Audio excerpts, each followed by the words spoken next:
Today, I'm going to be sharing with you the top 3 reasons on why I decided to move out of the States and start a new life in Nicaragua. If you're new to the channel, welcome. My name is Elton, and I've been living abroad for 3 years now.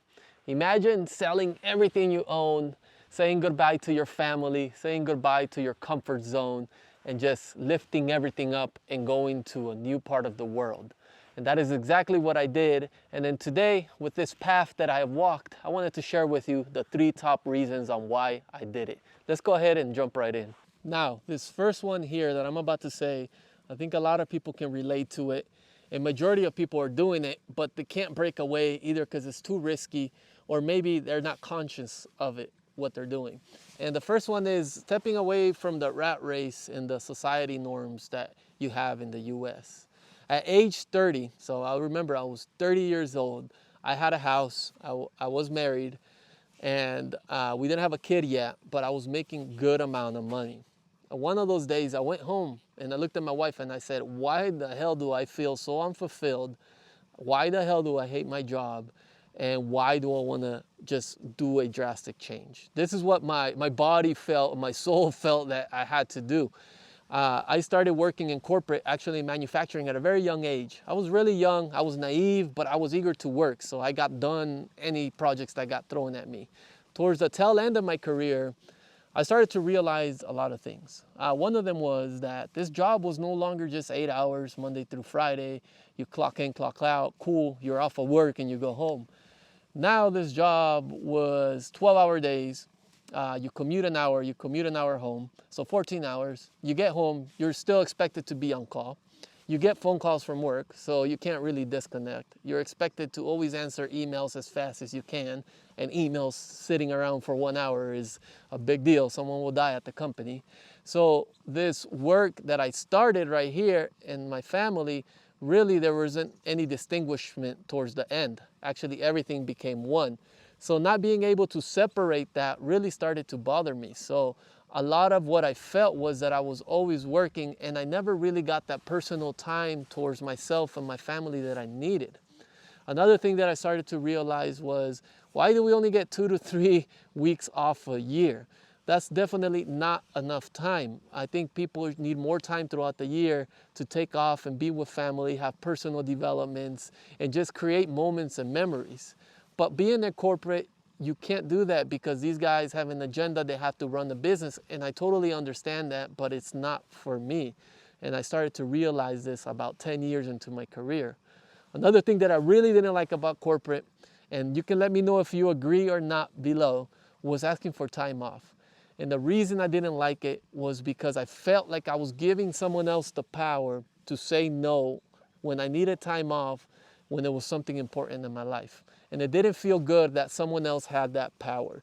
To me, I wanted to be responsible for myself when I wanted to take time off, how I wanted to do it.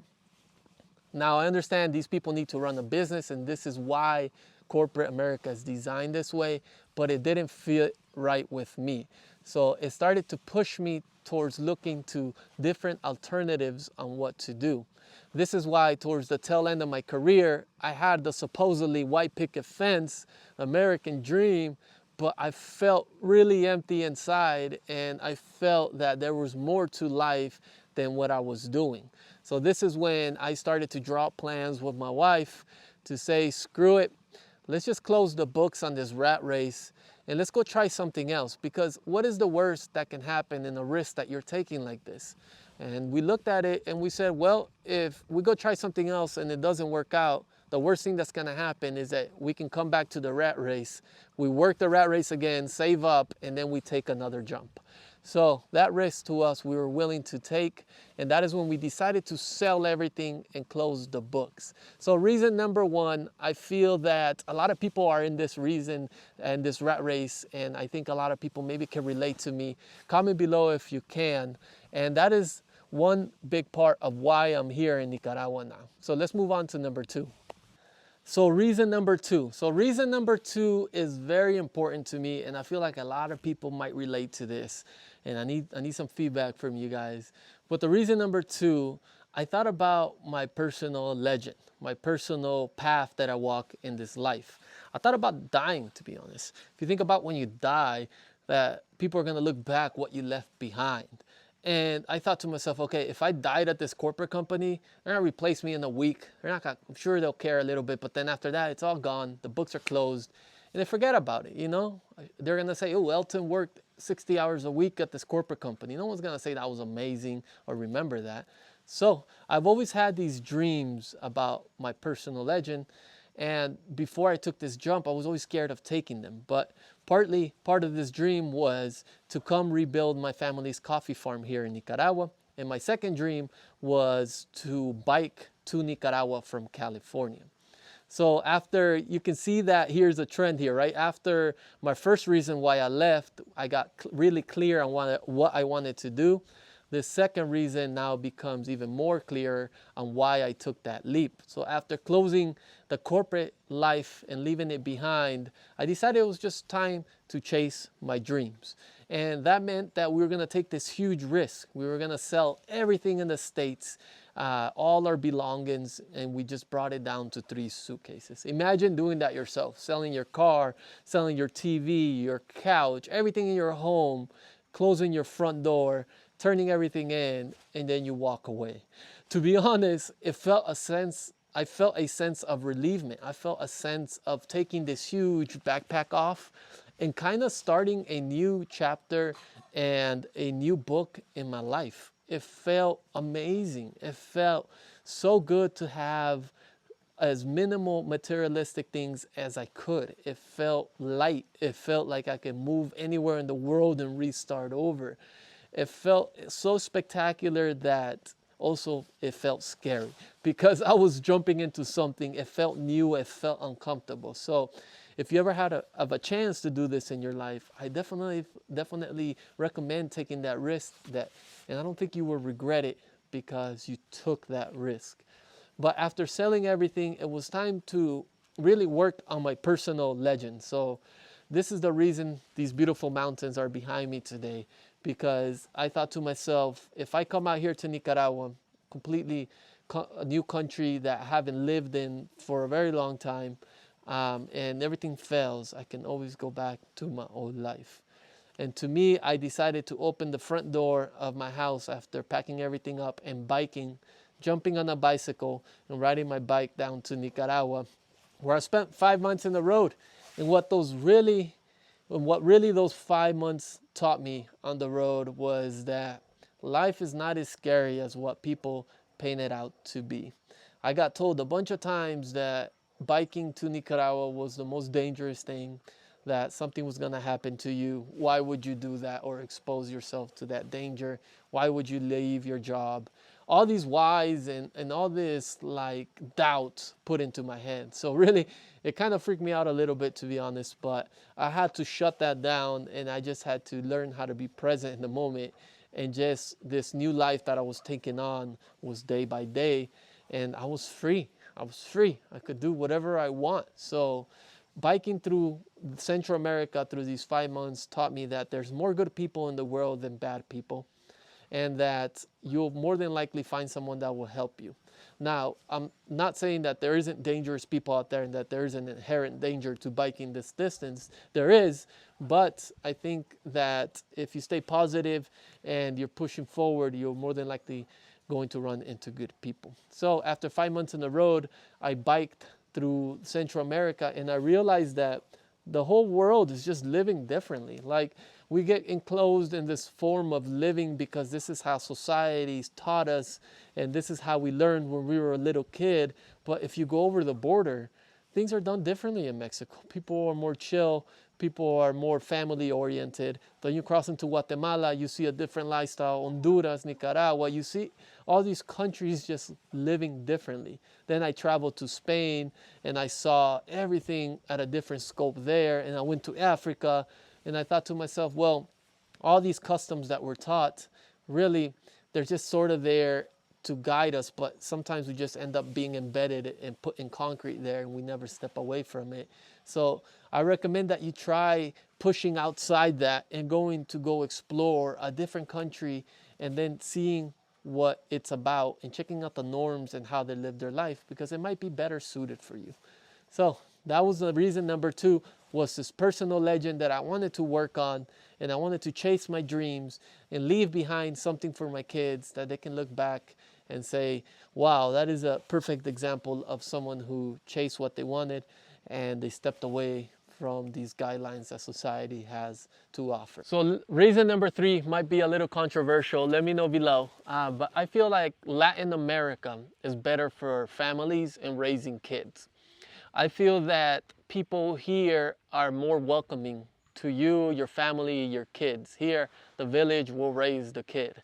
And I felt that across all of Latin America, Mexico, Guatemala, Nicaragua, Honduras. I've been to Colombia. And what I've started to realize here is that they value family time more than work. And when I think about raising my kids, I want to give them a perspective that's different than the American lifestyle. I want to give them a perspective that's eye-opening. Here in Nicaragua, they'll see donkeys on the streets, but you go to the capital and you see fancy homes. Or you go out to the field and people are working with machetes and they have their rubber boots on and they've been working out in the field all day so they can go plant plants. Like, it's this huge spectrum that they get to experience. Not only that, I would like to mention also about the food here. Here, the food to me feels better. Doesn't feel as chemically processed, at least for the food that you can find locally. You can find vegetables, you can find fruits, and they're so delicious. Like, I remember going with my wife to the market and we bought vegetables when we first moved, and we thought to ourselves, all right, this is good, this is very cheap, very cheap. We brought it home, and then they went bad about 4 to 5 days, just sitting on the counter or in the fridge, and we thought to ourselves, why did it go bad? Not realizing that that's how vegetables should be. Vegetables should actually start to go bad after a short amount of time because you've caught them from the stem. But in the US, everything is so processed that your carrots will last in the fridge from 3 to 5 months. Or your bell pepper will sit on the counter for 4 weeks. Like, you kind of have to ask yourself, what are they putting in these vegetables to make them have such a long shelf life? So the fruit also over here in Nicaragua is it comes and goes with the season. So you might have mango season, and then after that you have avocado season. So everything is fresh. So you're eating with the weather and you're eating the way it's intended to be with nature. Not everything's imported in. Of course, don't get me wrong, there's not always all sunshine here. You can go to the grocery store and pack yourself up with GMOs and processed food. But that's not the point here. The point is that you have the option to go buy all these local foods that haven't been sprayed with these chemicals that'll give them longer shelf life, you know? So we really felt that partly of the food, also the culture here in Nicaragua, people at work, they get more days off than they do in the US. There's more national holidays. Sure, you also have to work hard, and there is a sense of rat race here in Nicaragua, but the thing here is that the cost of living is so low that it's easier to rent a home, it's easier to provide for your family, versus in the States that the cost of living is so high that if you stop working, you'll freaking end up homeless in a certain amount of time if you don't pay those bills. Here is the people always find a workaround. As long as you got beans on the table, your rent is not this enormous amount of money that you need to stress about it. You can survive until you get a different job. Of course, I realize that my perspective is different than the locals because I've been blessed in the position I'm in and managed to save some money. But from what I've experienced this 3 years, that is what I've noticed and that is what I've seen, you know. So coming out here to Latin America, I believe that Latin America is better suited for all this. Now, so that concludes reason number 3.